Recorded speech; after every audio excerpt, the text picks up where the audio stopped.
Syekh Siti Jenar memiliki nama asli. Syekh Sidi Zunar adalah tokoh sufi asal Persia dan salah seorang penyebar agama Islam di Pulau Jawa, khususnya di Kabupaten Demak. Dia juga dikenal dengan nama Sunan Jepara, Syekh Lemah Abang. Nama kecil Syekh Siti Jenar adalah Abdul Hasan bin Abdul Ibrahim bin Ismail. Sosok Siti Jenar menjadi buah bibir di kalangan masyarakat Jawa.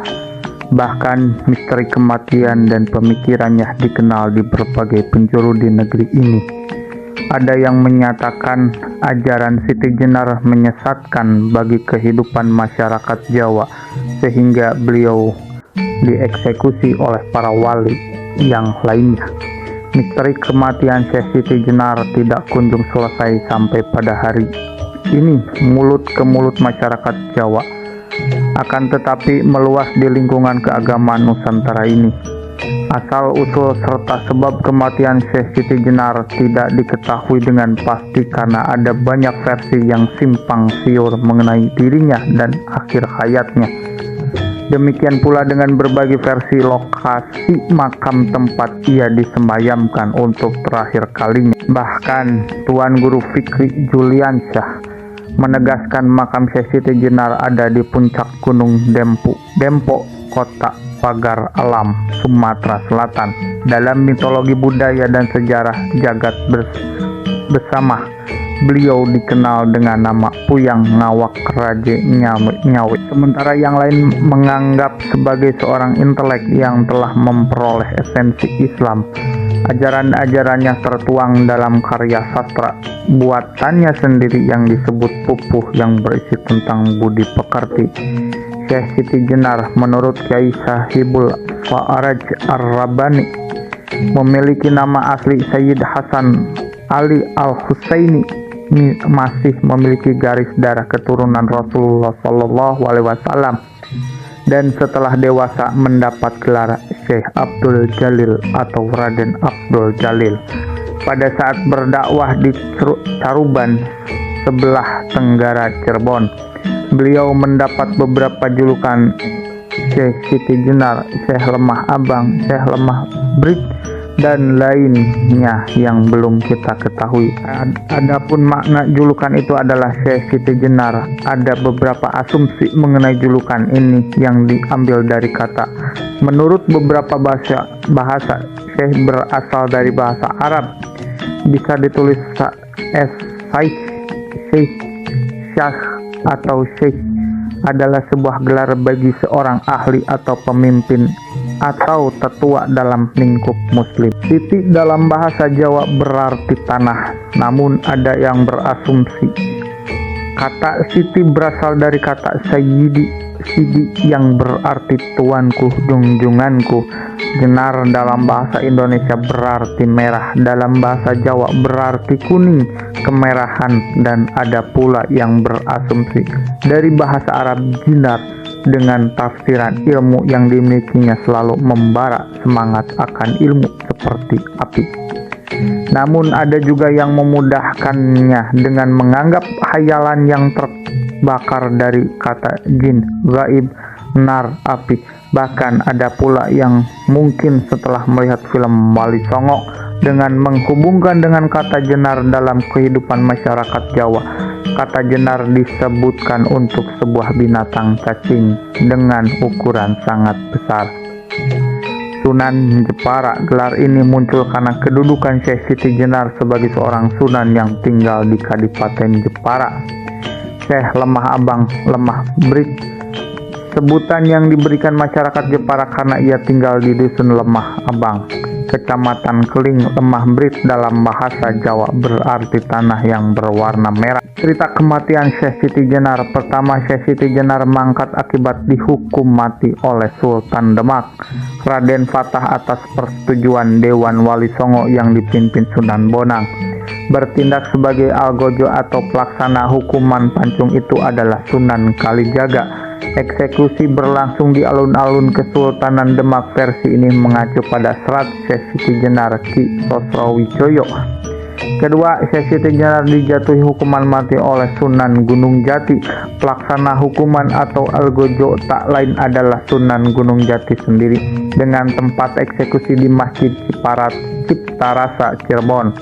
Tercantum dalam bawaan Sunan Gunung Jati, pupuh ke-39, terbitan Emon Suryat Sama. Ketiga, Syekh Siti Jenar meninggal karena dijatuhi hukuman mati oleh Sunan Giri, dan algojo pelaksana hukuman mati tersebut adalah Sunan Gunung Jati. Sebagian riwayat menyebutkan bahwa vonis yang diberikan Sunan Giri atas usulan Sunan Kalijaga. Keempat, dikisahkan dalam Babad Demak menyebut Syekh Siti Jenar wafat karena divonis hukuman mati yang dijatuhkan Sunan Giri sendiri. Menurut babad ini, Syekh Siti Jenar meninggal bukan karena kemauannya sendiri atau dengan kesaktian dia dapat menemui ajalnya, melainkan karena dieksekusi Sunan Giri. Kelima, tercatat dalam Serat Negara Kertabumi yang disunting oleh Rahman Saladin Ningrat. Disebutkan vonis hukuman mati terhadap Syekh Siti Jenar dijatuhkan Sunan Gunung Jati, sedangkan yang menjalankan eksekusi atau algojona adalah Sunan Kudus. Keenam, Syekh Siti Jenar dijatuhi hukuman mati oleh Wali Songo pada saat hukuman harus dilaksanakan. Para Songo mendatangi Syekh Siti Jenar untuk melaksanakan eksekusi, akan tetapi kemudian para Wali Songo tidak jadi melaksanakan hukuman tersebut karena Syekh Siti Jenar justru memilih cara kematiannya sendiri dengan memohon kepada Allah agar diwafatkan tanpa harus dihukum oleh pihak sultan atau para sunan.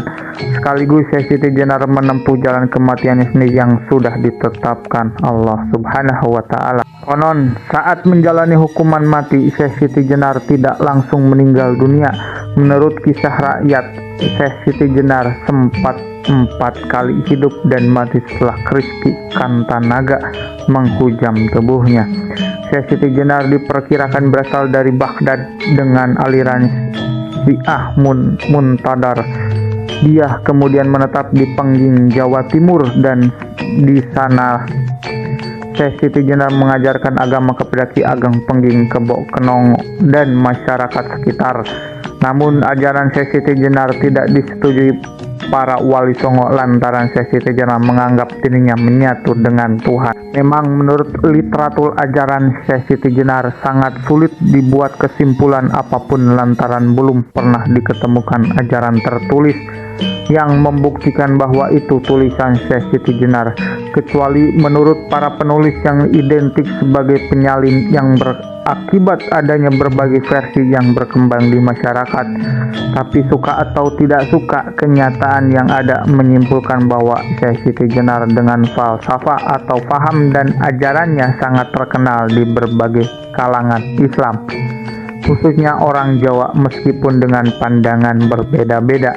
Pandangan Syekh Siti Jenar yang menganggap alam kehidupan manusia di dunia hanya sebagai kematian atau setelah menemui ajal, disebut sebagai kehidupan sejati di mana dia adalah manusia dan sekaligus Tuhan, sangat menyimpang dari pendapat Wali Songo, dalil dan hadis. Syekh Siti Jenar juga dianggap telah merusak ketentraman dan melanggar peraturan kerajaan Demak atas legitimasi dari Sultan Demak. Diutuslah beberapa wali ke tempat Syekh Siti Jenar di suatu daerah yang mengatakan Desa Kerendasawa untuk menghukum Syekh Siti Jenar pada tahun 1506 Masehi. Sebelum wafat, Syekh Siti Jenar sempat berpesan kepada para dewan wali atau wali songo bahwa kelak pada suatu zaman akan ada kerbau bule matang kuning orang bule naik dari laut. Itulah menjadi tanda musibah kepada anak cucu masyarakat Indonesia. Ajaran Syekh Siti Jenar mempunyai efek khusus yang kita anggap sebagai insiden di antara pemuka-pemuka agama Islam pada abad ke-16 Masehi.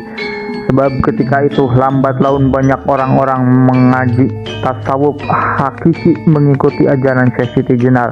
Misalnya perihal ilmu bedanya antara kaula dan gusti dan tunggalnya kaula dan gusti. Pengakuan Syekh Siti Jenar menganggap dirinya menyatu dengan Tuhan membuat Wali Songo di Jawa menggelak menyikapi ajaran Syekh Siti Jenar. Dalam sidang tersebut, 9 wali sepakat menjatuhkan hukuman mati bagi Syekh Siti Jenar. Syekh Siti Jenar saat itu pun menyetujui putusan tersebut dan meminta agar hukuman segera dilaksanakan.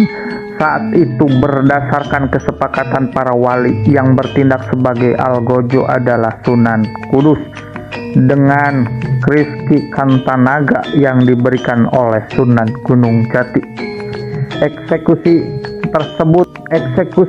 terhadap Syekh Siti Jenar berlangsung di halaman Masjid Agung Cirebon secara terbuka sehingga semua masyarakat dapat menyaksikan eksekusi tersebut. Menurut cerita rakyat pula, sebelum eksekusi berlangsung sempat ada kejadian mencengangkan, yakni saat Rizky Kantanaga dihujamkan ke Syekh Siti Jenar, terdengar suara keras seperti beradunya kedua besi yang sangat besar. Lalu para wali saling tersenyum sambil berkata, masa ada Allah seperti besi. Syekh Siti Jenar kemudian menjawab, coba tusuklah sekali lagi. Ketika tusukan kedua, Syekh Siti Jenar menghilang, tidak ada wujud jasadnya. Para wali berkata kembali, masa matinya Allah seperti itu. Secepat kilat Syekh Siti Jenar menampakkan diri kembali sambil berkata, coba sekali lagi. Ketiga kali Syekh Siti Jenar membujur tergolek di lantai masjid. Pada saat itu Syekh Siti Jenar bangun, hidup kembali tanpa luka dan berkata, coba sekali lagi. Kemudian pada keempat kalinya Syekh Siti Jenar rebah mati dari lukanya mengalir darah putih. Seketika itu para wali berkata kembali, masa matinya seperti cacing. Karena berkali-kali tusukan selalu mati, hidup. Maka Syekh Siti Jenar berkata, lalu harus bagaimana mati saya menurut keinginan Anda? Dan dijawab oleh seluruh wali, biasa, seperti orang tidur badannya lemas. Begitulah mati bagi seorang insanul kamil. Sesudah itu terakhir jasadnya dan wafatlah Syekh Siti Jenar seperti umumnya manusia. Jasadnya mengecil sebesar kuncup bunga melati dan baunya semerbak mewangi bau harumnya melati. Wallahu alam bishawab.